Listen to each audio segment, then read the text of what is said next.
আমাদের সমাজ যেমন বহু নামাজি আছে, নামাজ পড়তে দাঁড়াইছে, সাইড দোকানের মালিক এশার নামাজ পড়তে দাঁড়াইছে, দাঁড়ানোর পরে ইমাম সাহেব সালাম ফিরাইছে, ইমাম সাহেব বলে 3 রাকাত নামাজ পড়ছে।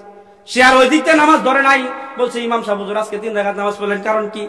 ইমাম সাহেব মনে করতেছে ইমাম সাহেব সন্ধি খাইতেছে, কি হলো আসলে 3 রাকাত। ইমাম সাহেব কয় মে ইমাম সাহেব আমি আসলে হিসাব করছি 3 রাকাত নামাজ পড়ছেন, কারণ কি? নামাজ যে 3 রাকাত পড়লাম আপনি দলিলটা দেন কিভাবে 3 রাকাত নামাজ হচ্ছে। প্রত্যেক দিন এশার নামাজ দাঁড়াই আমি 4টা দোকানের হিসাব করি, আজকে 3টা দোকানের হিসাব করলাম, আরেক দোকান গেল কই, তার মানে অবশ্যই আপনি 3 রাকাত নামাজেই পড়ছেন। তাহলে চিন্তা করেন, হ্যাঁ কয় নাম্বার নামাজি, কয় নাম্বার নামাজি।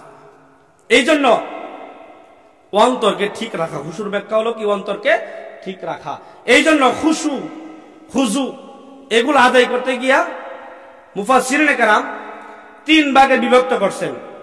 1 নাম্বার চোখ, এই চোখকে আবার 4 ভাগে বিভক্ত করছেন।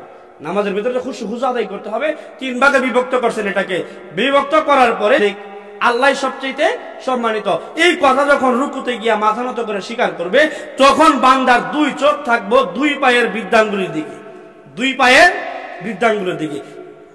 বুঝানোর জন্য বলতেছি, বুঝেন যে হুজুর সুর টুর দিল না, কি ওয়াজ করলো কইতে আয়া। চোখকে আল্লাহ 4 ভাগে, মুফাসসিরিনে কেরাম 3 ভাগে বিভক্ত করছেন। দাঁড়ানো অবস্থায় সেজদার জায়গায় 2 চোখ থাকবে, রুকু অবস্থায় 2 পায়ের বৃদ্ধাঙ্গুলির দিকে চোখ থাকবে।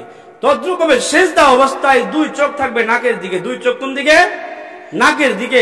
আবার যখন বসবে আত্তাহিয়াতু প্রথম বৈঠক, দ্বিতীয় বৈঠক, তাশাহুদ যখন বসবে, প্রথম বৈঠকে শুধু তাশাহুদ পড়বে, দ্বিতীয় রাকাত তাশাহুদের পরে দুরূদ শরীফ, তারপর দোয়া মাসুরা পড়বে। তো এই সময় 2 হাঁটুর মাঝখানে তার চেহারা থাকবে, চোখ থাকবে, 2 হাঁটুর মাঝখানে চোখ থাকবে। তদ্রূপভাবে 2য় নাম্বার বলছে কানকে ঠিক রাখা, কানকে ঠিক রাখা। অর্থাৎ আমি কি তেলাওয়াত করতেছি, আমি কি তেলাওয়াত করতেছি। দেখবেন মুসল্লি নামাজি যত আস্তেই তেলাওয়াত করুক না কেন, যত আস্তেই তেলাওয়াত করুক, সে দেখবেন কমপক্ষে তার কান দ্বারা শোনে, ঠিক আছে না? আমি যত আস্তেই তেলাওয়াত করি, কমপক্ষে আমার তেলাওয়াত আমি শুনবো, বা আমার তেলাওয়াত আমি কমপক্ষে বুঝতে পারবো। নামাজি যে তেলাওয়াত করে, তেলাওয়াতটা তার সহি কিনা, তেলাওয়াতটা বুঝতেছি কিনা, তার তেলাওয়াতটা সে নিজে বুঝতেছি কিনা, এটা অটুট রাখা, এটার উপর ইস্তেকামাত থাকা, এটা হলো খুশুর 2 নাম্বার। 3 নাম্বার হলো অন্তরকে ঠিক রাখা, অন্তরকে ঠিক রাখা। নামাজে দাঁড়াইলাম, নামাজের পরে আপনার বুঝি কোনা বাজারে মন গেছে, আবার পশ্চিম বালিসান্দা আসে, আবার কান্দা করা যা, আবার দুর্গাপুর যা, আবার আপনার এই যে এই সমস্যার নদীর যা, আবার কলমা আন্দা যা, এরকম ভাবে দৌড়াদৌড়ি করতেছে, এরকম অবস্থা ইমাম সাহেব নামাজ শেষ করে যাচ্ছে, এটা কোনো খুশু আদায় হলো না।